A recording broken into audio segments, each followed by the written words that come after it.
We're also going to do a little bit of a skit to show you how we're trying to gain value from Transvoyant, and then Jim will share some customer stories, and there'll be some time for Q&A as well. So I'd like to introduce Jim Butera. He's the Vice President of Sales and Business Development at Transvoyant. He works with customers to help them proactively resist and recover from disruptions. I don't know if that's reset or resist. Disruptions of their supply chain, and find ways to improve their performance using machine learning, predictive analytics, and live behavior insight from the always-on supply chain. He started his career in Unilever and has been using big data and advanced analytics for the majority of it to solve challenging supply and demand problems. He earned his Bachelor of Science degree in quantitative business analysis from Penn State's Mill College of Business. So please welcome Jim.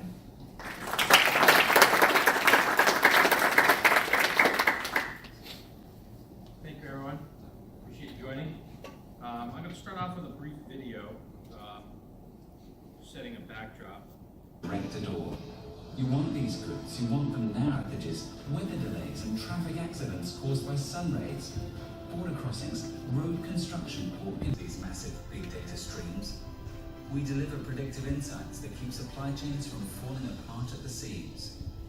We reroute shipments and recommend alternate suppliers. We help our customers make better decisions the first time instead of putting out fires. We know about foot traffic on streets and in stores, dwell times, heat maps, and product placement on floors. We know how many people walk in the door, where they go afterward, and where they were before.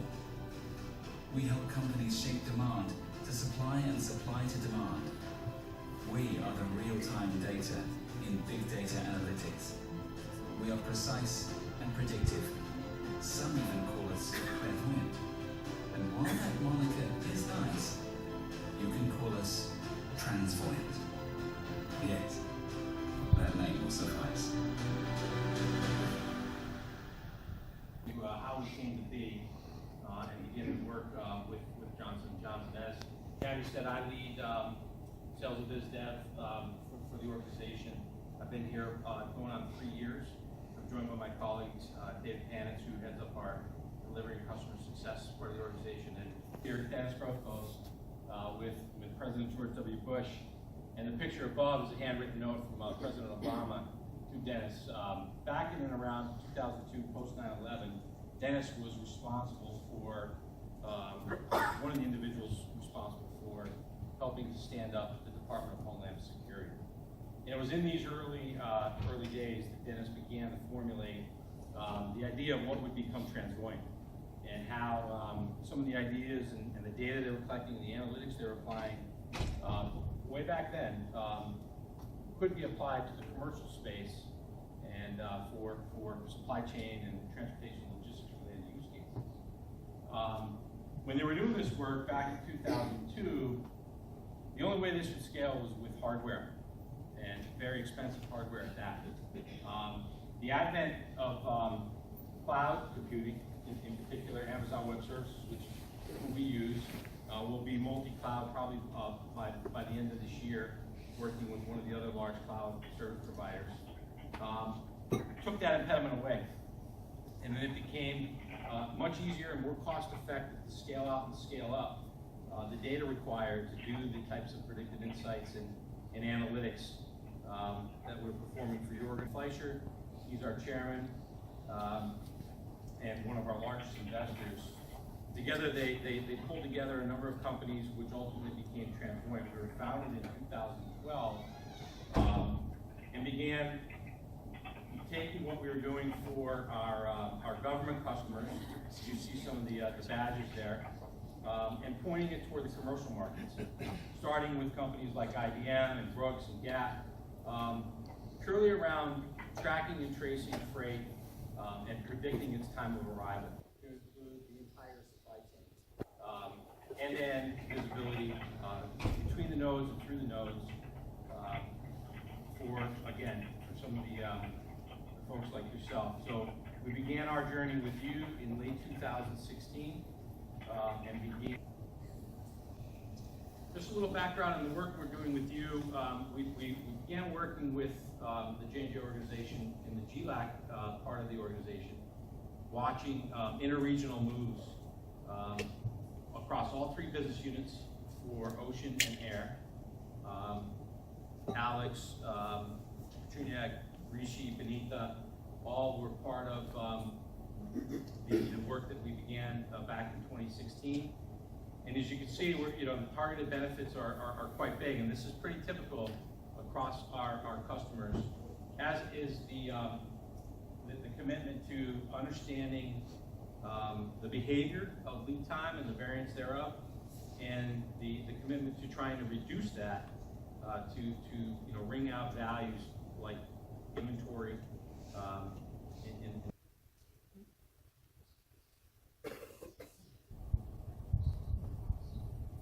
So this is what we call our precise predictive logistics application. This has been running, I don't know, for the better part of a year now, right? Within the organization, we've got maybe half a dozen or so freight forwarders loaded into this, so it's not showing all of JnJ's shipments and freight, but a good portion of it, because we started with some of the larger freight forwarders. So if you notice, this is I'm going to just kind of walk down this left-hand toolbar here and give you just a sense for the number of ways which we can display and allow you to see this information. And what I like to say is we're taking half a haystack, because there's, as you can see, inbound, there's nearly 10,000 orders. Outbound, there's nearly 58,000, which is a lot of information to wade through. We're applying analytics to the freight that's moving, to determine when its predicted time of arrival is. So, and we code it by red is early.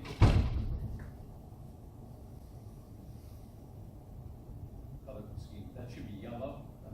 In the dark background, that's yellow. So see the early orders, on time is green, and pink are the late orders.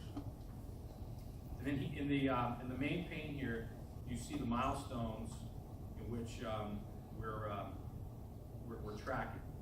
And for each of the milestones, you can see the amount of orders in those milestones, as well as the timeliness thereof. In these circles, these are the orders that are issued. All of this information is drillable. I could also switch from conveyance to shipment views and show you that way. So you can see that the numbers change pretty dramatically. And so all of, like I said, all of this is drillable. I can just randomly go in here and start to look at orders. This one happens to be ETA of May 28th, although the PTA is saying June 14th. And I can view that on the map, all pretty easily clickable. And then all the metadata is like to say, is here on the left-hand side, this toolbar that shows you a lot of the information about the order itself. And then this information can be shared. So I can just literally click this link, copy the URL, and send that out to, let's say, my freight forwarder, somebody else in the JnJ organization, and they would have even if they're not a registered user of the application, they can see this view. It's static. They can't go anywhere else in the application. So it makes it easy to collaborate and share. So that's the mission control. That's just one angle, right? So think of that as kind of a bird's eye view of the globe at a glance.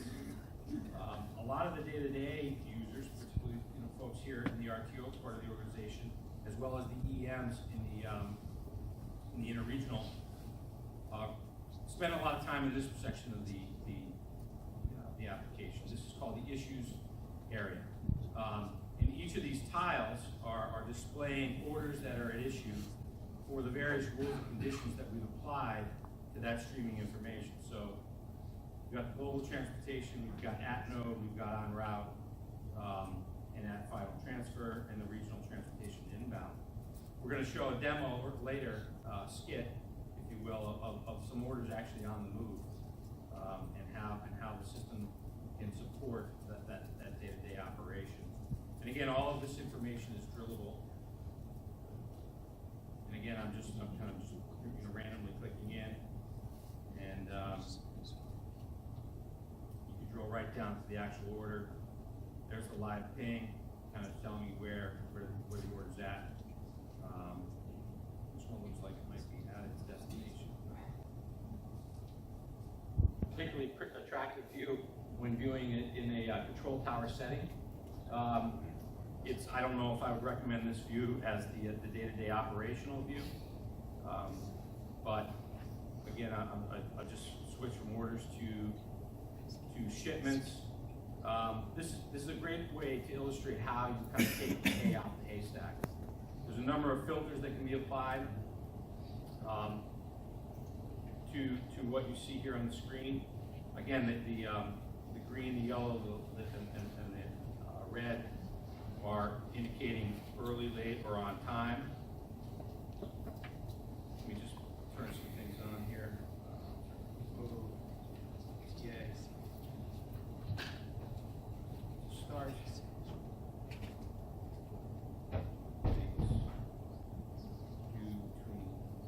Today and maybe next Fridays from now.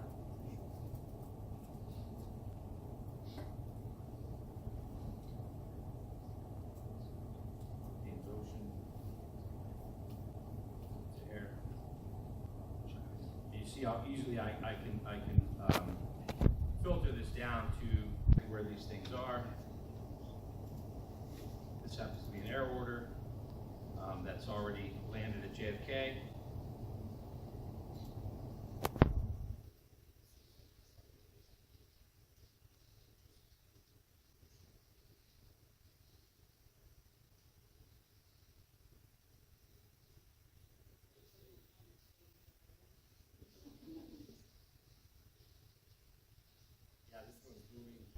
This is multi-leg, you can see. Truck legs, second, third part.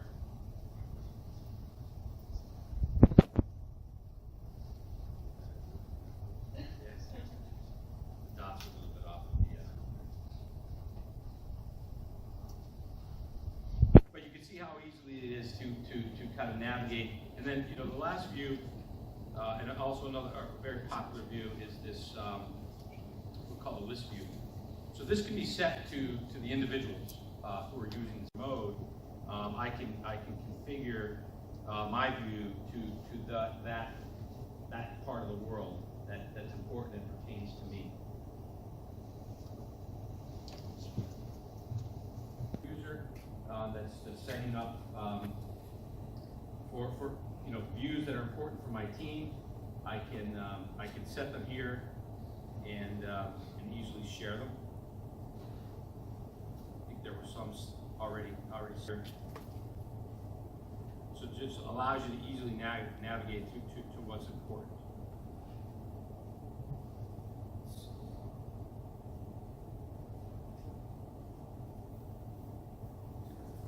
I know we're going to show it over there.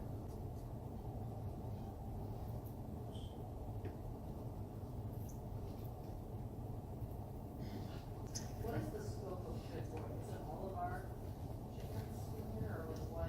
It will be, yes. Or just consumer, or? We currently have about 50% of our international air and ocean volume live, and then for North America over the road. Yeah, it's another phone, sorry. Oh, yeah.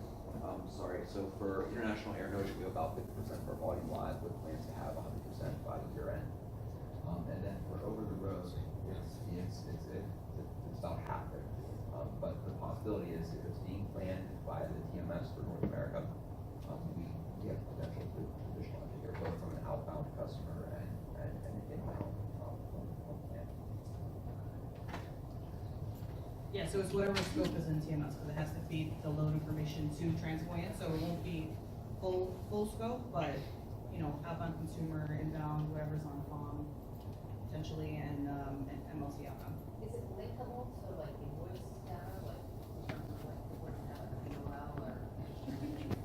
Yeah, so the primary link will be that the TMS load ID and the carrier track There is a possibility to bring the ERP data as well and link it down and show SKU level as well. We're doing that on the international side. We haven't yet done that for over the road, but it'll be the basic information that's going down from the ERP to the TMS. So that basic carrier tracking number probably the invoicing. I know a couple of you guys are curious about how we're using this right now here in the RTO, and some of you are aware and some of you may not be, but we are currently piloting this. So there's a handful of our outbound consumer lanes and inbound MD lanes that are testing out the value for both our customers and business partners. So now what we would like to do is to show you how that looks in real life via one little skit.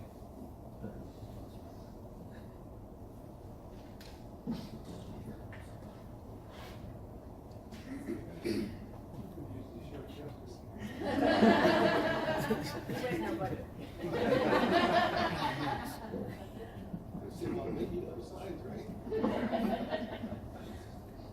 So this first scene does not use Transvoyant, so we're going to show you what life is like without Transvoyant.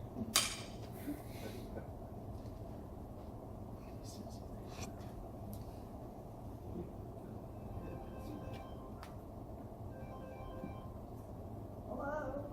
Hey Alice, this is Gabby from Gabby Gets It There, LLC. We showed up 2 hours late to the appointment here at Harmon, and they're telling us that we cannot get another appointment for 2 days from now. Okay, let me call the customer and see if they can accommodate you any earlier than 2 days from now. All right, we know. Okay, fine.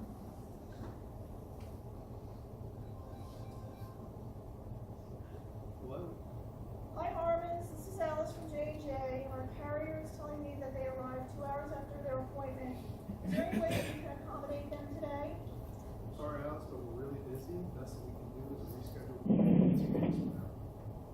Okay, thank you very much. I'll let them know.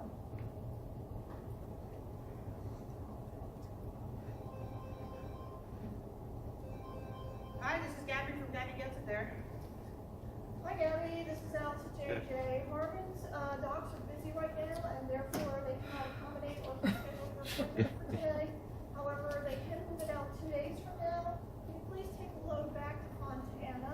Alice, Fontana is 3 hours away. I'm sorry, however, you were late and you missed your appointment and therefore the customer cannot accommodate you today.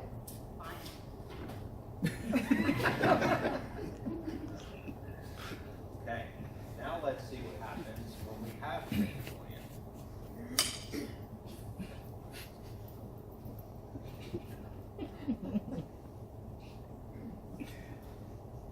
Okay.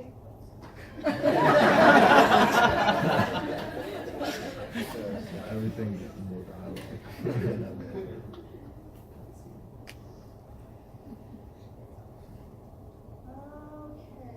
Okay. Let me check out this one email. Looks like one of my shipments is running late. Let me check this out using Transvoyant.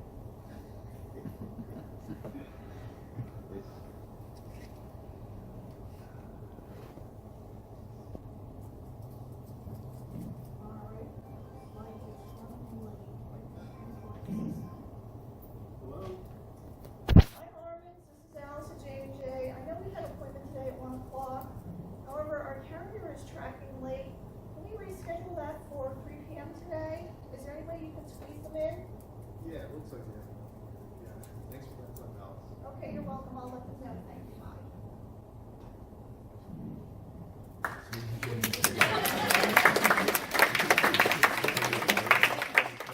For a medical device. We do not have Transvoyant in this example.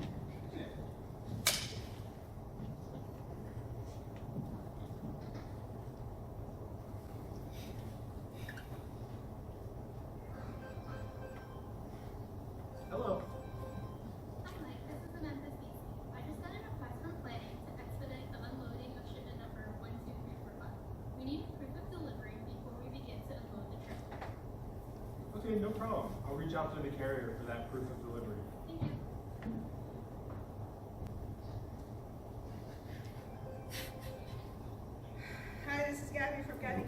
Hey, Gabby. This is JnJ. Our Memphis DC needs a proof of delivery before they can start unloading the trailer. Can you get me that proof of delivery? Sure, J&J, I can get you that proof of delivery, but I'm really busy right now. I should be able to get that to you by the end of the day. Okay, thank you.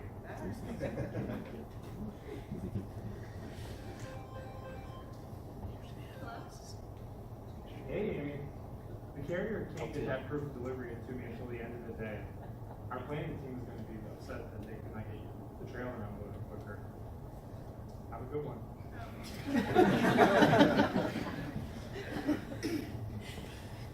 Okay, now let's see what life is like with Transvoyant.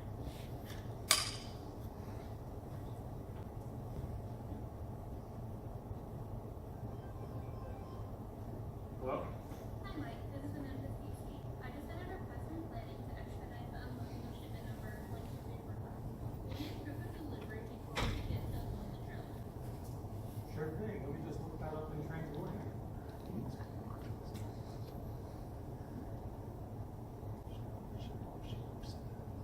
Bear with me 1 second.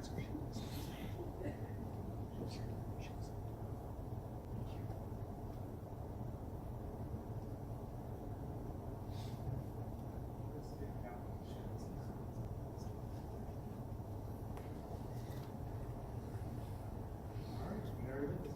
So I just found it and I'm going to take a screenshot and email it over to you now. Awesome, thank you. We'll start unloading right away. Perfect. Thanks so much. Our planning partners are going to be very happy that we can get this unloaded today. Sounds good. Bye-bye.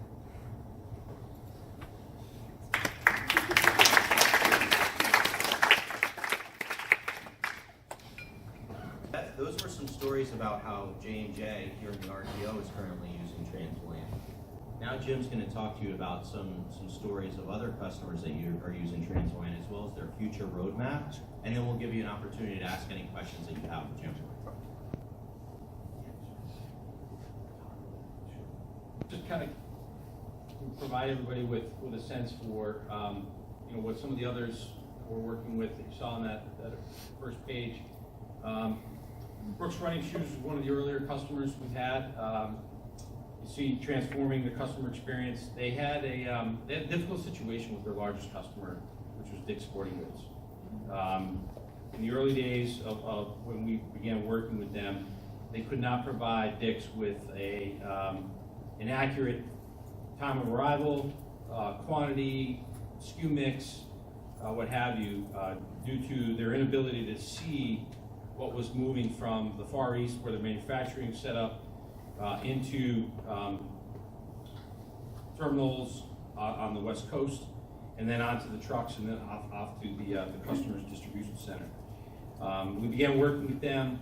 We lit up what we call provided them with visibility to what would be, after post port, and now today the relationship is quite different. In fact, they've increased the number of shelf facings, their footprint within the stores. If anyone's familiar with the Dick's Sporting Goods stores, Brooks is a very prominent supplier for them, viewed as a strategic partner. So a complete 180 from where we were, probably just under. We do quite a bit of work in the automotive space. BMW happens to be a customer of ours. I'm not sure if everyone's familiar with the fact that they do manufacturing here in the States, in Greer, South Carolina. A lot of the X automobiles, X5, X3, X7, X4, that platform is being manufactured here, not just for consumption here in the United States, but for actually manufacturing and distribution to other parts of the world, in particular China, South Africa. They don't ship completed automobiles. They actually, in some cases, they ship all the components and parts to be assembled in country, in places like South Africa. And in places like China, they send kits. And these kits are very Lego-like, and they actually assemble them like Legos to complete and build the cars. So it's critical that they know what's moving out. Inbound material supply for them from Europe to Greer and then from Greer out to those locations I mentioned, with an eye toward making sure the critical parts are all where they need to be when they need to be there, so that the automobile can actually be assembled, the customer order gets filled. Again, the customer service team is a really important one, and the revenue gets to be recognized. So it's a critical part of the supply chain, and it's one that we hope to replicate with them in Europe in 2020. Digital transformation, others call it digitalization. Stanley Black & Decker has been a customer of ours for the better part of 2 years, maybe moving on 3. Stanley's is an organization that has grown rapidly through acquisition. And in that growth, they're inheriting legacy tech, right? ERP systems, supply chain management systems, MES systems. And they really don't have the time or the inclination to harmonize and unify all of that onto a single platform. They happen to be an SA customer like you guys. Instead, what they're doing is they're using Transvoyant as this overlay for digital, real-time insights. And we've actually contracted with them on a 36 insight contract, where we only knew about the first half a dozen insights that we built for them. Things like cost to serve, order to cash. They're also interested in inventory issues, reducing their back orders and chargebacks with customers like Home Depot and Lowe's. Available promises is an insight that we're building for them. So it's all starts with visibility. Visibility is the tip of the iceberg, and very similar to what we're doing with the GLAC team here, and as well as the RTO. Today, Alex, I agree, it's primarily around visibility and knowing where things are when they're going to arrive. But tomorrow, potentially in the future, we'll get to some of these other insights. In terms of what lies ahead for us, I think for the balance of 2019, the theme really is around self-service and do-it-yourself offerings for the platform. We find as we grow, self-service reporting, providing digital or data science and data engineering teams access to our platform, the way our data science and data engineers use it, is something that's getting asked for time and time again. So this year you'll see our self-service reporting capabilities come online. Our analytics toolkit, ATK, will come online, and then I think in the earlier part of 2020, what we call a business analytics engine, where users can actually set their own rules and to drive those alerts and issues that you saw earlier in the demonstration. As we move into 2020, the focus is going to be more and more about risk and how we can anticipate and predict that risk. So today, we're understanding where things are currently and the risks that surround them currently. As we look toward 2020, we want to start to look at where things are currently and what potential future risks could potentially impact. And then ultimately, beyond 2020 and even 21 and beyond, the theme is about automation, right? So some people call it the autonomous supply chain, some people call it continuous planning. They're all just synonyms for more automation within and across the supply chain. We fully intend to be in the mix and hopefully leading in that arena in the future. Yeah, I should know this, but I think it's for Alex. We were talking earlier about visibility, and you're looking at 50% right now for ocean and air. I'm very familiar with how we do it for truckload because we are using ELD devices pretty much for the mandate that was passed last year. So, but how do we actually get the data from our ocean and air providers? Obviously they don't have ELDs. What do they have that's similar to that? Yeah, so what Transvoyant does for us is for air and ocean, they actually track the vessel, right? So think of like Flight Aware or Flight Tracker. That's similar to what these guys are. So they track the actual plane our freight's moving on. or for boat, the actual boat, right? So that's where the real-time GPS, so you can actually see the plane moving, right? Or you can see where the boat is and where it was. We augment that with direct connections with our freight forwarders to get those hard milestones like the pickup, delivered, arrived at port, departed from port. So it's really a mix of getting feeds directly from our freight forwarders and then layering in the GPS visibility of that actual vessel. So one more follow-up question. So Gabby mentioned that it's for the data that we have in TMS, but and you had said we'll be 100% by the end of the year. I'm trying to figure out who's right in that, because we have a lot of data that's not in TMS, and we need to get to the bottom, which is we can track and trace everything. So I'm hoping that you have the right answer here. Yeah, so from an international side, air and ocean, you're right, a small percentage of our volume is planned via TMS. That's where we rely on our carriers to tell us what we ship, right? So it's a push from the carrier to say, this is the bill of lading, this is what we shipped, and then Transvoyant tracks it and augments us. So that's the model that the GLAC, now IRT organization, was using, is the carriers tell us, and then we track. Obviously, we would love to get everything to be planned, to know what we ship, but it's, like you said, it's a small percentage on TMS. But just to clarify, we will be able to see everything, and it doesn't have to be in TMS because we're asking our carriers to push it to us.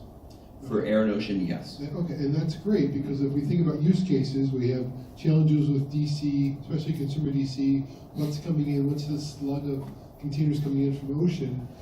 We can look at another use case in terms of how we can smooth out at least what what the DC visibility can be for planning their inbound movements, inbound shipments. Fully agree, yeah.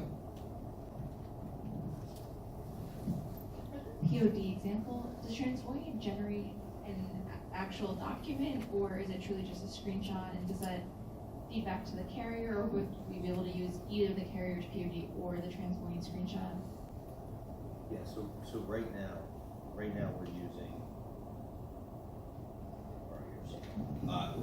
using, the screenshot. So Transvoyant does not generate an actual POD, an electronic PDF or anything like that. Memphis has been okay with using the screenshot as proof of delivery. Now, we're only using it as proof of delivery for things like unloading a trailer and having them say, okay, thank you, we'll go unload it. We're not using it from a quality standpoint, or it hasn't been vetted out as an official means of proof of delivery. Is that in the future work? That it would be vetted out, that it would Yeah, we would have to connect with quality and compliance and all that for that. I have a question. This is from one of your first slides. You talked about the business case being reduction of inventory, and that was like the big number. So how are we using this to reduce inventory? Or how are we planning to? Yeah, so it really starts with that visibility piece, right? Where that inventory number came from was more on the international side, so hub to hub in MD and farm. So it starts with visibility, right? We get visibility, we know how long it takes to ship from Memphis to Port-Sal to MD, right? We know what that lead time is. We can then take that lead time and go back to planning and say, what lead time do you have in your planning systems, right? And see where there's a disparity, right? So it's really about, and that's a starting point. That's where we've seen success in terms. Planning 20 days, when in actuality the shipment was only taking 10 days, right? And you can then take inventory right out of the supply chain that way. Along with visibility, it's also about stabilizing that lead time, right? So that's where the IRT organization is, the GLAC organization is from an international perspective, monitoring our strategic lanes so that lead time stays 10 days and doesn't jump up to 20, right? So it's really about leveraging a platform to be able to do the track and trace visibility and to know how long our freight actually takes to move from point A to point B. I have a question regarding temperature control. Is there a way to feed in the data from the reefer units into Transvoyant? And can it provide us alerts when certain temperatures are met? Yeah, so we actually work on a pilot with Beckman Dickinson on this, where they were consuming that data, and in some cases we actually went out to the carriers, and in other cases there's platform's very flexible around our ability to consume IoT data, so from a sensor that could be on either the cargo or on the truck.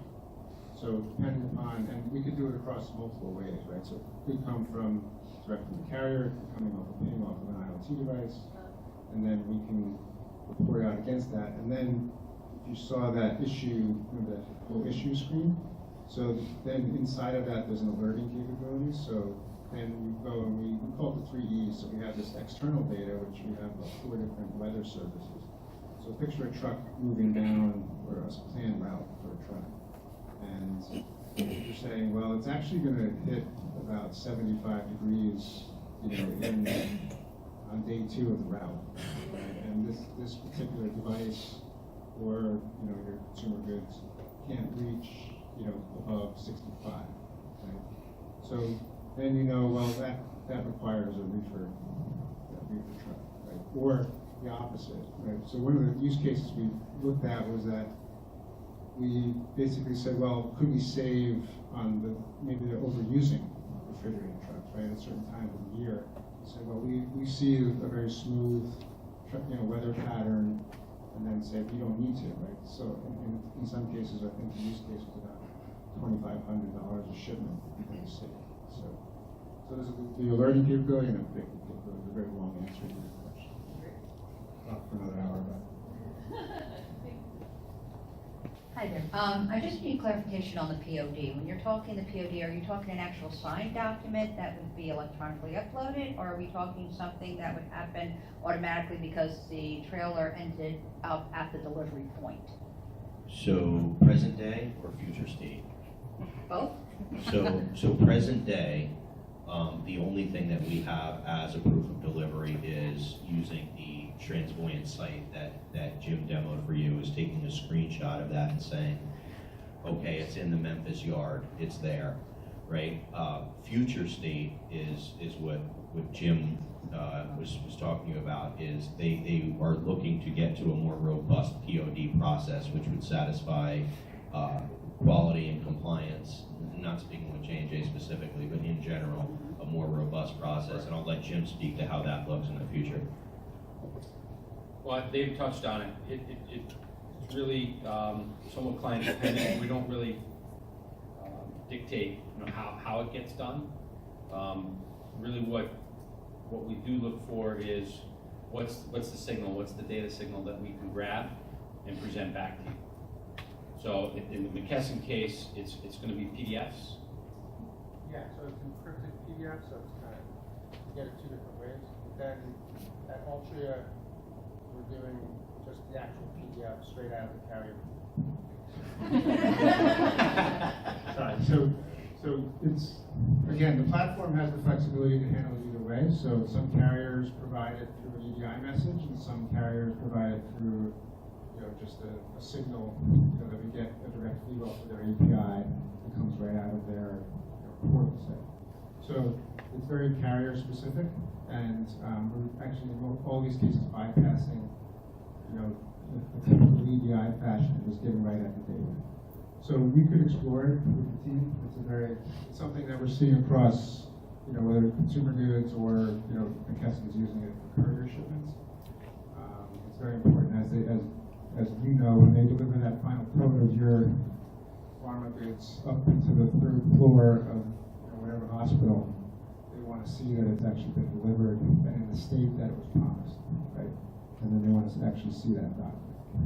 So would it then require, going to the PDF format, would it require a upload once it's signed, or could it be PDF on an electronic database that they electronically sign for? It's the electronic form, right? That the courier in that case is transmitting it, right, through their courier system. So we're connected in that case to, it's eventually going to be 13 different courier systems, but it would just replace courier with carrier, right? Yeah. So the carrier system would just be something we would integrate to. Okay, thank you. Good morning. Questions for Alex. So in our journey for visibility within the supply chain, in the beginning we captured shipments from the DCs, but I caught you saying that now we trust our carriers to feed this information for us. Has there been a shift as to when we capture the shipments that are in Transvoyant currently versus historically? No, it's still the same. So it's the carrier leaving our facility and either going to another J&J facility, or in the case of the U.S. and North America, the ability to show outbound customer. I think in our the disability journey where we started a few years back, that's really the main difference, is getting that GPS live visibility outbound to customer that we're proving with Transvoyant, and that's where we're seeing the expansion with Nope, one more in the room, 1 second.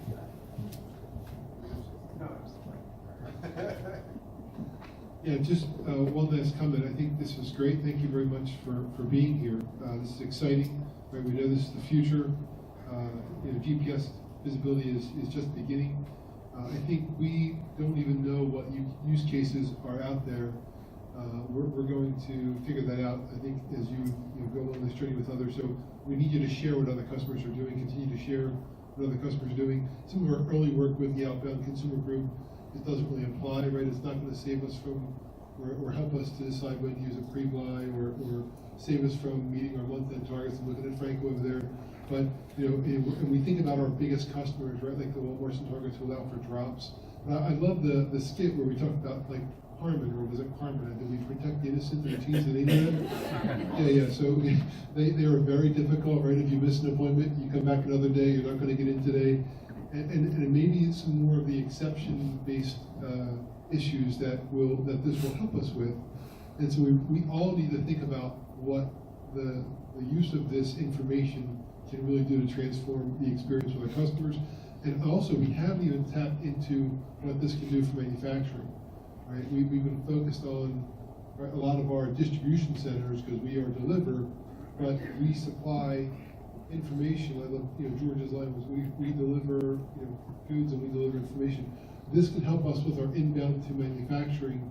We support those lanes as well, and we need to start thinking about some use cases in that area. And again, anywhere where we can improve on transportation variability, especially with longer transit times, we can start to make the challenge of reducing inventory. So just great job, and thanks a lot for being here on behalf of JnJ. I really appreciate it. Thank you for asking us to be here. We really appreciate it as well. Thank you, guys. Thank you, everybody.